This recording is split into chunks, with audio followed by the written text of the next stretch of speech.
with the parts, everything that I mentioned, the whole kit and shebang, you're looking at around... What's going on, YouTube family? Always angry with my 5.7 RT. And right now we're gonna go over a little bit of our mods and everything we got going. So I'm trying to go off the top, keep that in mind. I'll try to get everything that we've done to this build so far. So let's go ahead and take a look at this. This is a 2018. Because this is a 2018, you do gotta jump through some more hurdles. You got your PCM. And this guy has to come from either HP or Diablo Sport. Comes unlocked, and then you install it. But here's the kicker. To use the MPVI2 from HP tuners, or to use any Diablo Sport tuner product, you need a bypass cable. If you're going the route of HP tuners, it's about $300 to get the MPVI2. You need to buy credits to tune with that software. And then we've got Diablo Sport tuner. Now that one comes with a complete package, a PCM swap and the tuner kit. And so whichever device that you go with, HP tuners or Diablo Sport, you want to make sure that your tuner is using that software. So make sure you have that conversation with your tuner first before you purchase those kind of things. If you're gonna mod, let's say your exhaust. Now we know that these things come with an active exhaust system. So when you're in sport mode or track mode, it opens up and you can really hear this thing scream. But when you're in street mode, it's kind of tame. And even sometimes with just that system in place, it's not as loud as it could be. So when you upgrade to a catback exhaust system, as I did with Flowmaster American Thunder, these don't come with resonators. It actually comes with just a mid muffler, and I did delete that. So we had to get an inactive exhaust from Z Automotive. It was the easiest mod that you can do. Pretty much just plugs into your active exhaust system so you don't throw a coat. So we had to go through a series of OBD tools. We have the Tazer, and it does unlock like performance pages, sport pages. Just really depends on your year, and also the Uconnect that you have. If it was used, if it's from a different year, if the owner actually had a Uconnect service, things like that, you're not gonna get performance pages in your radio. You're only gonna have it in your cluster. The next thing we got for the OBD is OBD Link. About 120 bucks.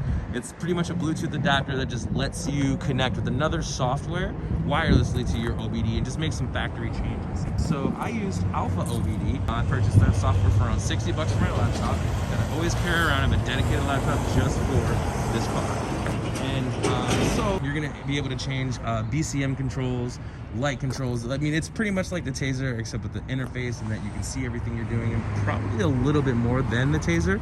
But the Tazer is user-friendly, in which you just hit a couple buttons, get going. The next thing we can talk about now is the performance upgrades. We did the upper trailing and lower trailing arms, as well as the upper control arms. They're fully adjustable, and this is for when you're adding power like this, you just kind of want to start with supporting mods.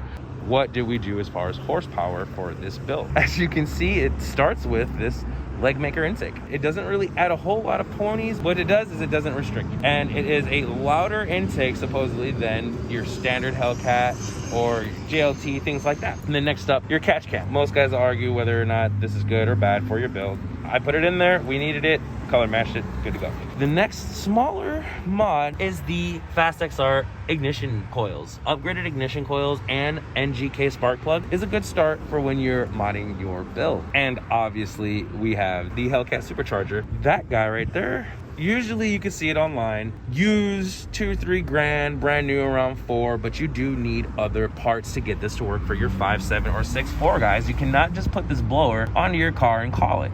You need the adapter plates for your head. You also need upgraded fuel rails, upgraded injectors. You need an idler pulley, Hellcat idler pulley. We got a 2.65 upper pulley. About to do a cool lower damper soon, and we're gonna upgrade to a green belt soon, but these are other things that, you know, will support the power that you're doing. Sitting right under the blower is actually a cam. The whole cam kit, essentially from Comp Cams. We went with the forced induction stage 1. It's kind of suited for just this setup. Didn't get the push rods from them, but everything else, the springs, the shims, the phase limiter, the cam, all that. You also want to delete the MDS. So when you do something like this, 4-cylinder mode, goodbye. Your gas mileage, goodbye. You don't need it. And that leads us into our 180 thermostat. Just to keep things cool, guys, running a 180 thermostat. I have noticed my ECTs being around 180, 195. It just dumped as high as 212, but as soon as I hit the road again, back to that 185. It's pretty consistent in that way. That's a pretty cool mod. We actually have Kooks long tube headers. You can get it from Kooks, you can get it from Stainless.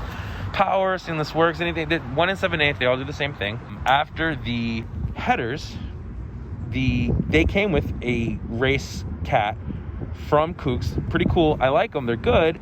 I did go straight pipe. So there's no catless setup, straight down pipe. And we go into the Flowmaster American Thunder, which is a 3-inch stainless steel pipe. Usually only has a mid muffler, no resonator. I deleted the mid muffler, so it is straight from the headers back. It does sound nasty. You probably can catch it on my Instagram. I do have a video of just some cold starts, and you can see it sounds pretty crazy. Coupling everything that you're doing with the 5.7, you know that this thing doesn't come with a limited slip. It's an open slip differential. And what that means is back here, there's a thing in between your axles called your differential, and that is what spins the wheels. Now, open diff only spins one wheel. This limited slip spins both. Putting the power to the ground is a lot more consistent. It's something that you more feel. With the parts, everything that I mentioned, the whole kit and shebang, you're looking at around... What the? For everything, customized, painted red, all that stuff. That doesn't cover labor, but why labor really doesn't matter is because different rate, different state, okay? And whether you get a deal, whether you do it yourself, those are all factors. So what can you expect when you get a 5.7 and you do what I did? I can take my limitations, I ain't had it in ages.